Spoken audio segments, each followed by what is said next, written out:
সর্বক্ষণ একজ হয়ে যার কাছে রয়, মর্ম মাঝে একজন হয়ে সব ঠাই। আমরা সেই পাগলা ভবায় প্রণাম জানাই।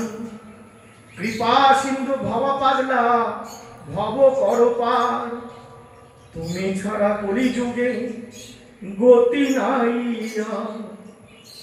সংসার অনাঙ্গনে প্রভু মায়া মোহ ছাড়ি, এক মনে পূজা করি শ্রীচরণ তোমারি। একমাত্র পাগলের চরণ ছাড়া আর কিছু নেই।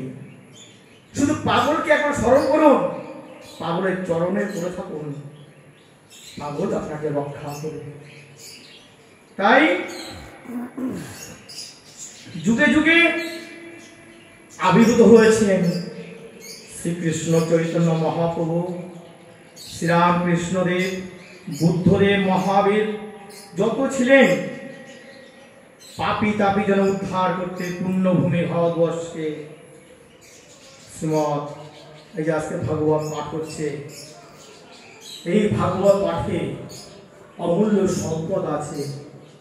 যদি এটাকে ঠিকমতো গ্রহণ করতে করেন, যে পাঠ করে তার থেকে যে শ্রবণ করে সে হচ্ছে বেশি পুণ্যবান। যদা যদাই ধর্মস্য গ্লানি ভবতি ভারত, অভ্যুত্থানধর্মস্য তদাত্মানং সৃজাম্যহং। গীতাতে শ্রীকৃষ্ণ বলেছেন, শ্রীকৃষ্ণের উক্তিতে সত্য প্রমাণ করে যুগে যুগে যুগাবতারগণ এসেছেন এই মানব জাতিকে ধর্মের গ্লানি থেকে উদ্ধার করতে। এই বঙ্গদেশে আবির্ভূত হয়েছে সংসারবাসীকে মাতৃ নামামৃত পান করিয়ে সংসার জ্বালা থেকে মুক্ত আনন্দময় অমৃতময় জীবন লাভ করবার জন্য শিক্ষাদান করতে তিনি ভবা পাগলা নিজের পরিচয় দিয়ে তিনি বলেছিলেন, পূর্ববঙ্গে ঢাকার গর্বে গর্বিত গ্রামান্তাম, সেই গ্রামে জন্ম পিতা গজেন্দ্র দয়ামাতা। তার বংশ পরিচয় দিয়েছেন। বাচন মরণে দুই কুল সমাজ অমরধাম, সেই সমাজের অধিকারী মুই ভবা পাগলা মোর নাম। তিন ভাই বড় গিরীন্দ্র, তারপর দেবেন্দ্র, ভবেন্দ্র। অনেকে প্রশ্ন করেন ভবা পাগলার নামের অর্থ কি? আমরা তো ভবা পাগলা বলি, ভবা পাগলার মানে অর্থটা কি আগে জানতে হবে।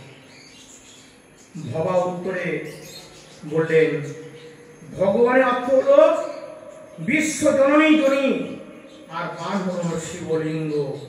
আর এই দুই মহাশব্দে ভব মিলে তিনি হলেন ভবা আর পাগলা। এই ভব পাগলা না হলে কি আর সংসারের মায়ার আগলো আমরা আগলাতে পারি? সংসার মায়ায় আগুন আগলানো হয় এত সহজে। জন্ম তার কখন হয়েছিল? আশ্বিন মাসে, সেদিন ছিল শুক্রবার, ওই দিন কোজাগরী লক্ষ্মী পূর্ণিমা ছিল। 1902 সাল 17 অক্টোবর তিনি মাত্র 5-6 বছর বয়সে প্রথম পূর্ণাঙ্গ গান রচনা করেছেন। যে 5-6 বছর বয়স যখন আমাদের, তখন আমরা খেলনা নিয়ে মেতে বেড়াই। 4 বছর বয়স, 5 বছর বয়স, তখন এই 5 বছর বয়সে গান রচনা করেছেন। দেখুন কত বড় মহামানব, কত বড় মহাপুরুষ। মা সারদা দেবীকে যে গান শুনিয়েছিলেন, সেই গানটা হচ্ছে, এসো মা কালী শুনো মা বলি, আমার প্রাণের বেদনা লাগে না ভালো, কি যে করি তুমি আমায় বলো না। তার রচনা গান। বাবা হাজার হাজার গান রচনা করেছিলেন।